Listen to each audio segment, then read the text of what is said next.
I'm immensely proud of my Nicaragua students. Two of them, Meg John Siracusa and Taya Cezanna, have married their Nicaraguan boyfriends. And Megan and her husband Edmundo are members of the Sister City Project Advisory Board. Chelsea Graham parlayed her work on adult onset diabetes, which she began in Nicaragua, into a Fulbright to study diabetes in Mexico City, from which she wrote me just last week. Marissa Roussel came back from working in clinics in Nicaragua to apply for a graduate school. She's currently a first-year student in public health at the University of Illinois, Chicago, a school familiar to some of us here at Simmons. Heather Foley will be teaching in a small primary school on the lake island of Ometepe next summer. A number of the 12 students who were with me this past January are planning to return in May to pick up where they left off on health, education, and sports projects of interest to them, and to reconnect with their new Nicaraguan friends. And Erica Boswell, because Erica's not here. Erica Boswell, a 2008 student, returned from Nicaragua inspired by work of the Newton Workshop on Appropriate Technology down there. Specifically, something called biosand filters that we make that uses a column of sand to purify highly contaminated water. Erica and I built such a sand filter in a lab in the science building last fall. And this semester, she has been decontaminating really horrendously filthy water from the muddy river across the street with remarkable success. So during my last official semester at Simmons, I will be second reader on her honors thesis in biology. So, am I still teaching English? What does teaching English mean anyway? I would say that in the broadest sense, our discipline teaches you how to read. And not just read poetry, fiction, and drama, but how to read widely in a variety of areas: history, economics, social theory, medicine, public health, environmental studies, pedagogy, appropriate technology, and all other sorts of thinking and reading outside the box. To read all the complexity of our globalized human family.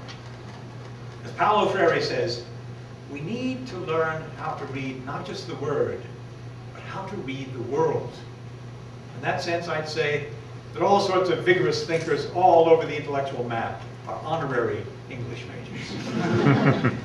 My dream during this final decade of my disciplines has been to involve all the parts of our small but focused university in using Nicaragua as a classroom, laboratory, playing field, realm of social exchange, social change, and cultural exchange for as many of our students as we can. San Juan del Sur, that beautiful and problematic port town on the Pacific coast, now welcomes regular delegations of students, not just from the undergraduate college, or from the College of the School of Health Sciences, but also grad students from GISLIS, which is the Graduate School of Library and Information Science, who work with Nicaragua's first free public lending library and bookmobile. And this year, a professor from the School of Management, Bonnie Bettersweet, where are you, Bonnie? Yes. And Mary Jane Tracy, director of the Honors Program, professor of Spanish, have begun interviewing for an oral history project, focusing on the oldest inhabitants of San Juan del Sur, to capture their historical memories before it's too late.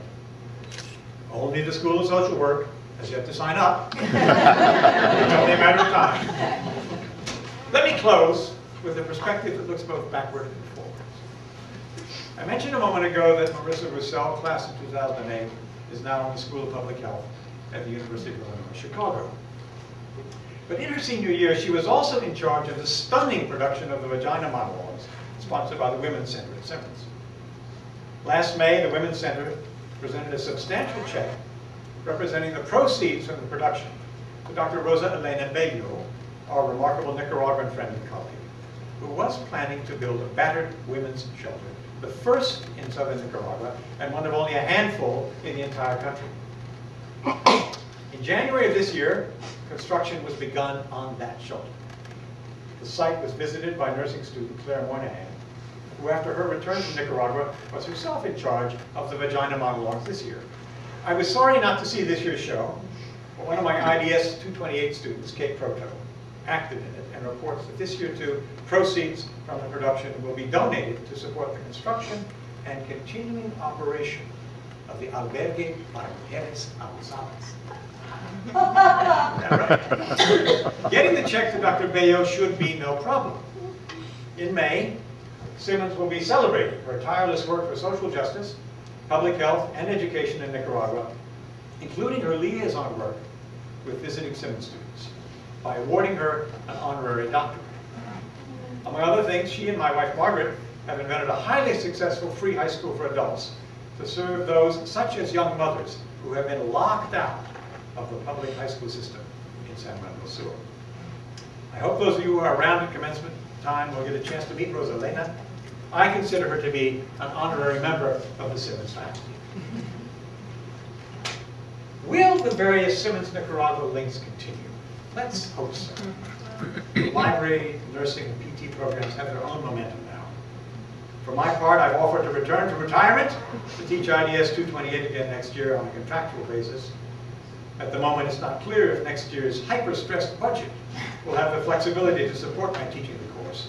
Oh, by the way, hats off and a Bronx cheer to the neoliberal free market zealots who brought this financial crisis crashing down on us. Don't you ever get weary that we have to spend so much of our lives cleaning up after these idiots. Nixon and Reagan right through Bush and his deregulated wrecking crew. In any case, from my own admittedly biased point of view, I hope Simmons finds a way to keep this valuable experience available to our undergraduate students. There's still plenty to be read on that tropical, wind-blown, sweet-smelling page of the big book of the world that some of us call Simmons South. So to return to my original impulse, I wish to end on a note of praise and thanks. Thanks to my students over the past 40+ years, whose boundless energy and curiosity have been, for me, infectious and life-giving, and whose achievements continue to fill me with pride. To my colleagues, both at Simmons and around the Boston area, who have formed what we might call an extended family of the intellect. And to the generations of Simmons alumni, whose generosity and foresight have helped create this remarkable gem of American education, where it has been my privilege and my pleasure to spend my working life. Thank you.